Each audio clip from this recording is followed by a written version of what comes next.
Welcome back to CBSN Originals, Families in Crisis, Illegal Immigration. I'm Ed O'Keefe.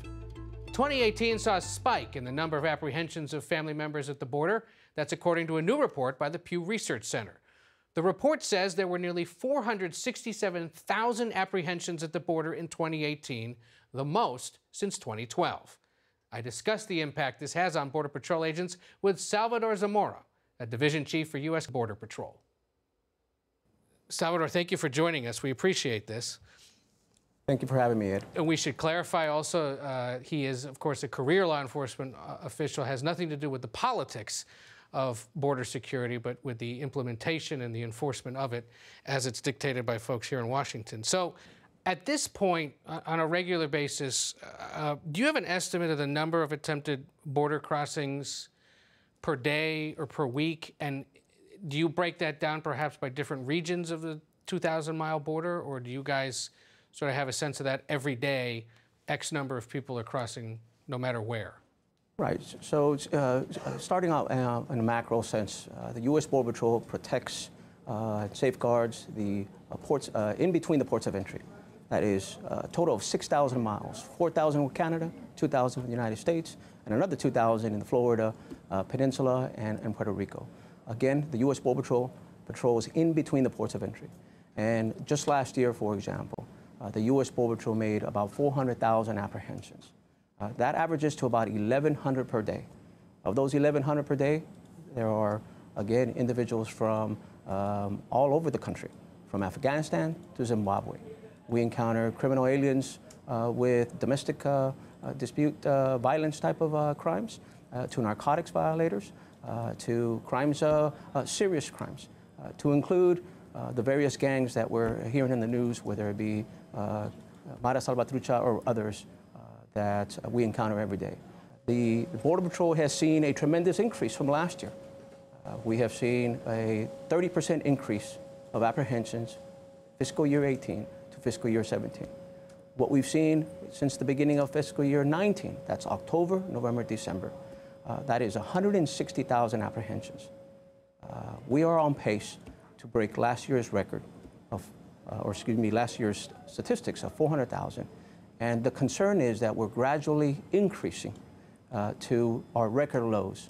We're getting to those points to where addressing the problem now is what we're attempting to do. If not, it will break all-time records, which we saw in the early 2000s, right, of 1.6 million, 1.7 million in some cases. Right. So, okay, so for the first 3 months already, you've seen about a quarter of the average number of apprehensions in a year. You said there at the beginning that you catch people from countries A to Z, Afghanistan to Zimbabwe, but in fairness, most of those people are coming from where?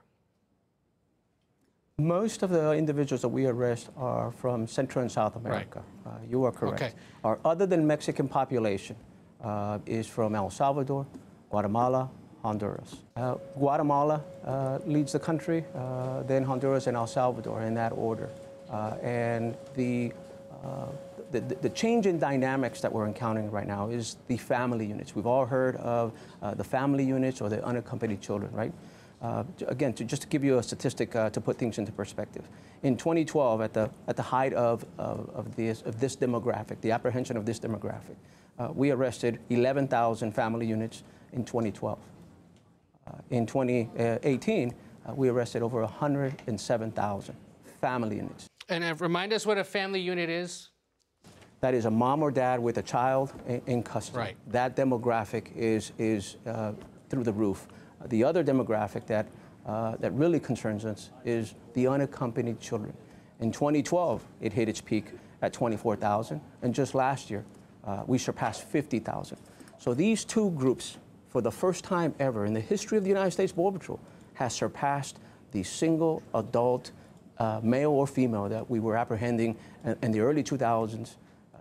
And so that's what's causing not only a concern, it's causing a challenge, and it's putting a great deal of burden not only on our Border Patrol agents, but on the facilities. In your own professional experience, why have you seen, or why do they tell you that they're coming, these women and children, these families together, these young children? What do they tell you and your colleagues is the reason they came?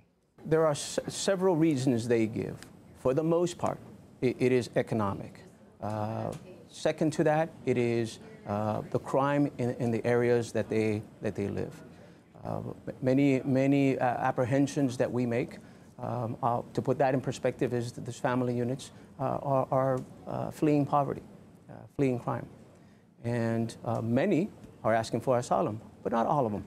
Not all of them are presenting themselves to an asylum proceeding. Many of them are not seeking or not presenting credible fear criteria. And the concern also with that is we've had a great deal of fraud. We take people's word for granted. If a mother tells me that that is her 5-year-old daughter, 5-year-old son, we are to believe them until we find them otherwise. But in conversations, we have found that many of these families know the loopholes.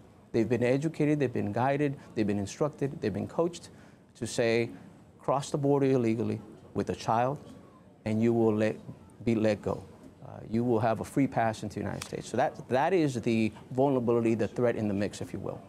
What do you wish people knew more about the border itself when it comes to the policy debate that goes on here in Washington and the reporting that Americans read across the country? Is there something we're missing, something we don't focus enough on, or maybe something we overemphasize? I think 2 or 3 points about the border and the U.S. Border Patrol. First and foremost, United States Border Patrol agents are some of the most courageous and compassionate law enforcement professionals in the business.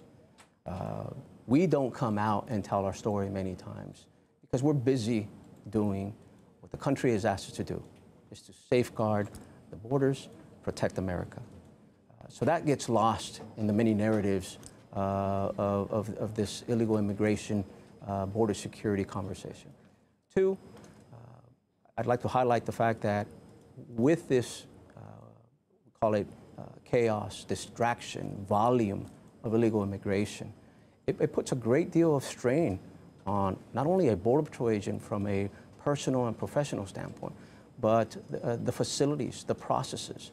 This system is not built to address these large volumes, especially large volumes of family units and unaccompanied children.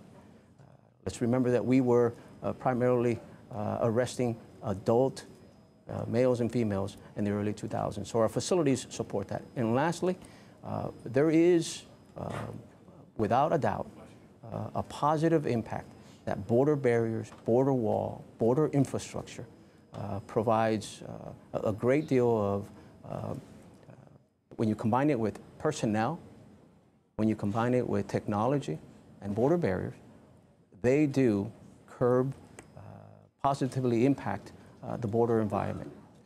It does have a positive impact on both sides of the border. Salvador Zamora is a division chief with the U.S. Border Patrol. We thank you for joining us, especially, of course, in the midst of a shutdown. Our best to you and your personnel. Thanks again. Thank you, Ed. It's a pleasure.